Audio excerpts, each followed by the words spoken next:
Greetings, beautiful, powerful women. I am excited to let you know that I am with an amazing, loving, very down-to-earth person.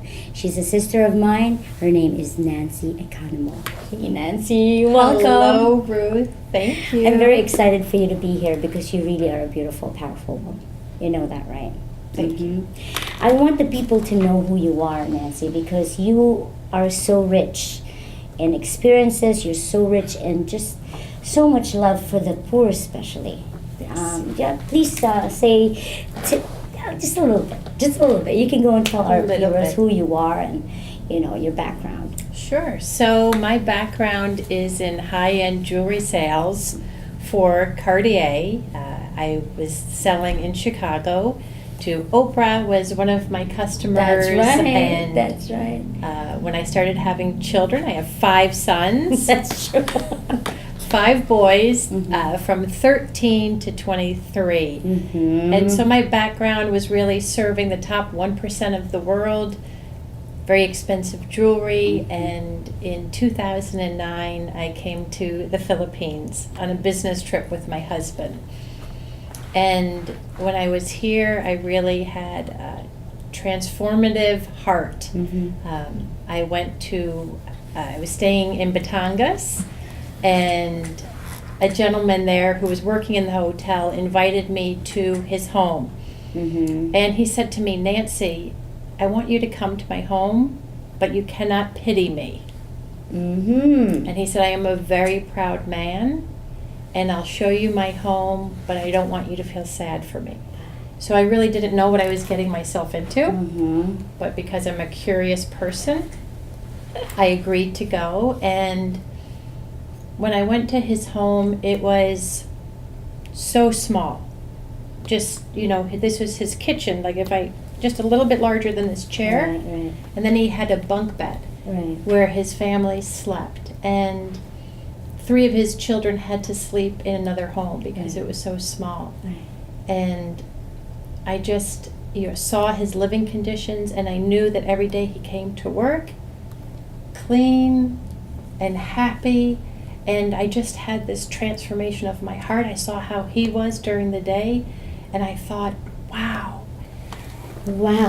Nancy, wait a minute. So before you came to the Philippines, when you would work in this high-end places, and then you yourself had a lot. She's just very humble. But how was your heart? I mean, was it unhappy? Was it what? I mean, why would you just wanting to go and have a change? Yeah, so this gentleman, Lido, as I was telling you about, Right. his aunt, or actually his sister, had just lost her son. Oh. So before we went to his home, we stopped by his sister's house. And again, it was a very small home. Right. And her son had just passed away. He was the Right. breadwinner of the Right. family. Right. And she came to me with a small silver tray Right. with a little sandwich wrapped in plastic, and she was serving me this beautiful sandwich and offering me her best. And for me, I thought, if it was the worst day of my life where I lost one of my children, would I serve and give my best to somebody? Mm-hmm. And so for me, it was just looking at myself and realizing through her the type of person I wanted to be. Right. To be more giving of myself. So it awakened you. It awakened me. But then also one of the other things that happened here in the Philippines is I went to a feeding program. Right. And it was a young girl who was 4 years old, and her face was all burnt. And they were putting toothpaste on her face.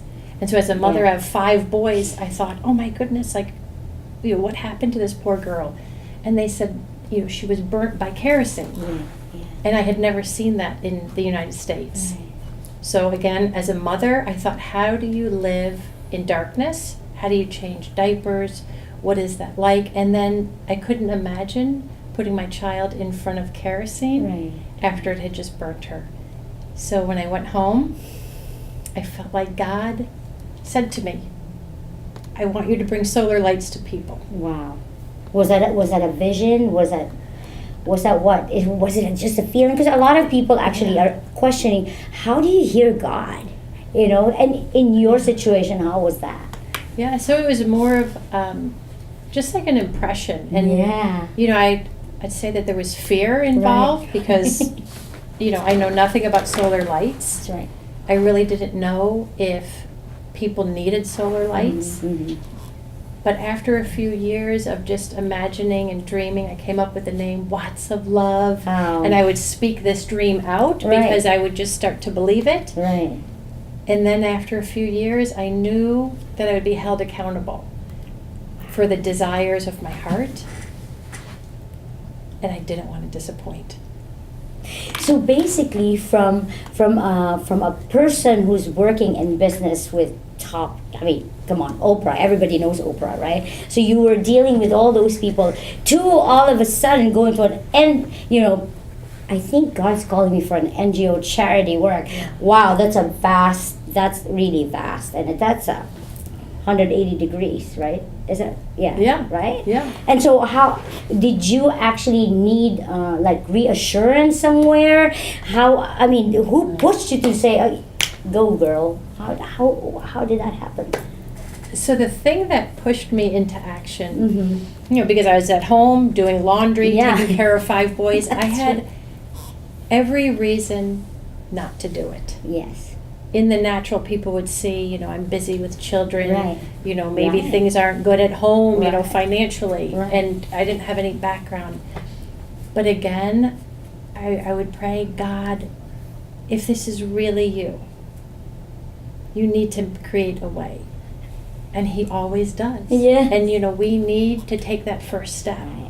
Mm-hmm. And I think coming up with the name Uh-huh. and speaking it out Mm-hmm. gave me that desire. But I'm going to tell you a funny story. Do that.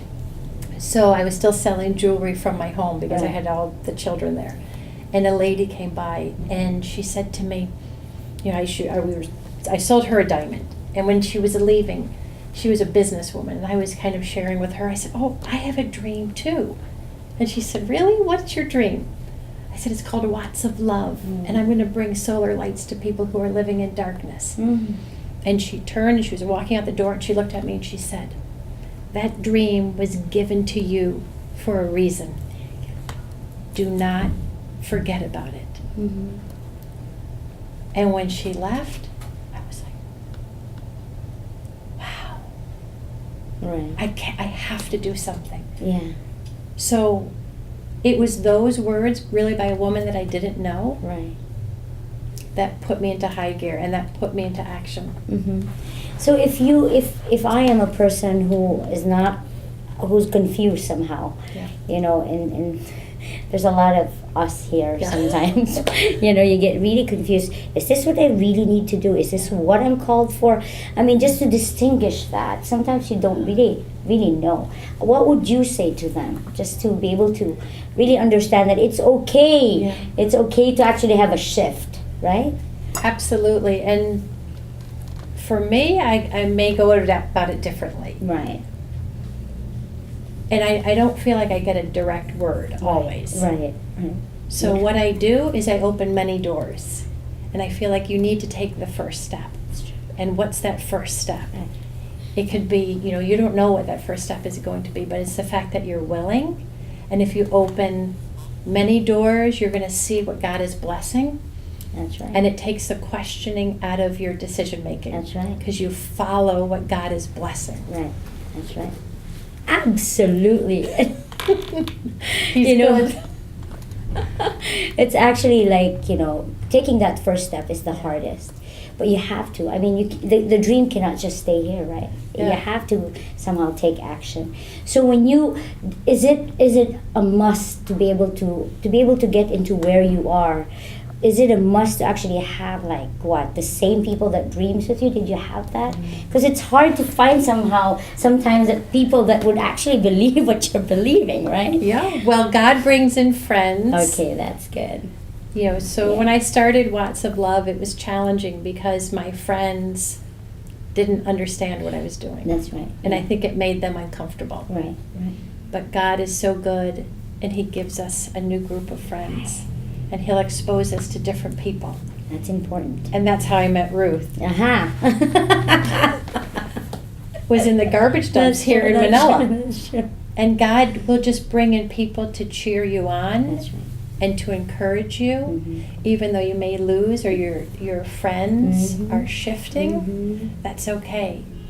And that's important Because to we know. need to grow, and if there's times in our lives that we need to be comfortable being uncomfortable. Right. Because that's what he's called us to continue Mhm. to step out and believe. Mm-hmm, mm-hmm. And it's okay to go and lose some, because definitely you win some. I mean, at the same time, you can't really.